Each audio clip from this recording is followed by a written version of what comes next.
All right, let's jump right in. We all know AI is a huge deal, right? But what if I told you the biggest economic tidal wave isn't happening in the code we see, but in the massive physical hardware that makes it all possible? We are talking about an AI storage supercycle, and today we're going to walk through a blueprint for how to think about investing in it. And that's really the big question, isn't it? The AI models, they get all the flashy headlines, but none of them can exist without this enormous, power-hungry, physical world of servers and chips. And that, right there, is where the real, tangible money is flowing right now. And hey, if you need proof, just look at this number. Last quarter, semiconductor revenue didn't just grow a little bit, it absolutely exploded. We're talking up over 14% quarter over quarter. Now, to put that in perspective, the typical forecast for seasonal growth is just 5%. This isn't just a good quarter. This is a massive fundamental expansion, and it's being driven almost entirely by the insatiable demands of AI. Okay, so how do we approach this? We're going to build our strategy like a pyramid, starting from the ground up with the bedrock. These are the super stable, income-generating companies that are basically the foundation of this entire AI boom. It's that classic gold rush analogy, and it's perfect here. You could bet everything on one single miner finding gold, which is risky, or you could be the one selling the picks and shovels to all the miners. These companies provide the essential gear, the infrastructure that everyone needs. That makes them less volatile but absolutely critical to the whole game. First up on our foundation is digital realty. The easiest way to think about them, they are the landlords for the entire digital economy. They build and operate these massive data centers. Basically, the buildings where AI actually lives.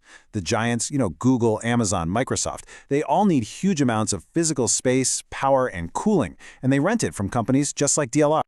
And what's so great about DLR is they have this incredible physical moat protecting their business. For starters, it's a REIT, a real estate investment trust, which legally means it has to pay out most of its income to shareholders as dividends. So you get a predictable income stream. And that income is locked in with super long customer contracts. We're talking 10 to 15 years.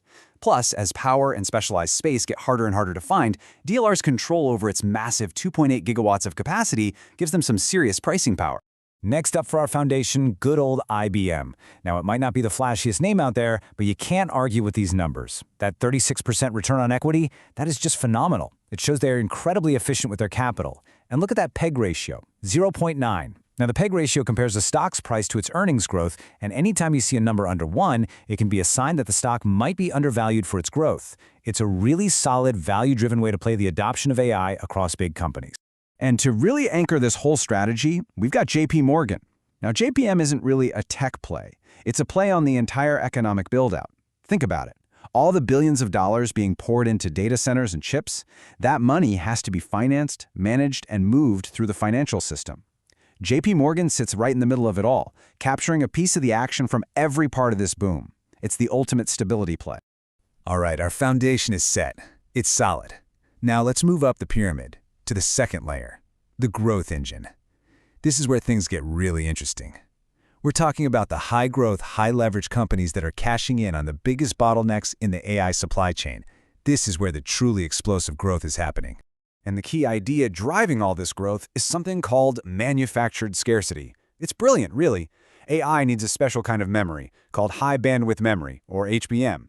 So what the big memory makers do is they dedicate more of their production to this super high margin HBM. This intentionally creates a shortage of the regular memory, which drives up prices for everything they sell. It's a masterful way to use supply and demand to give yourself incredible pricing power. And the purest way to play this memory supercycle is Micron. As one of the top memory producers, they benefit directly from this dynamic. Just look at these numbers. A PEG ratio of 0.8, again, suggesting it could be undervalued, is fantastic for a company that's forecasted to grow revenue by 45%. You can see why analysts are calling it a strong AI chip moat. The market is starting to see Micron not just as a cyclical company, but as a real structural growth story. And hey, don't just take my word for it. This right here perfectly captures the mood on Wall Street. The big banks are seeing these exact same supply issues and are dramatically jacking up their forecasts. An upgrade of this size for a major bank, well, that signals some serious institutional confidence that Micron's profits are about to take off. Our second growth engine company is Applied Materials, or AMAT. So if Micron is the miner digging for gold, AMAT is the one selling the incredibly advanced robotic pickaxes. They build the super complex manufacturing equipment that all the chip makers, Micron, Samsung, you name it, they all need this equipment to make their chips. This puts AMAT in an amazing position as the strategic toll collector for the entire industry. They don't care who wins the chip war because they sell the gear to everybody. And here's why that's such a powerful place to be.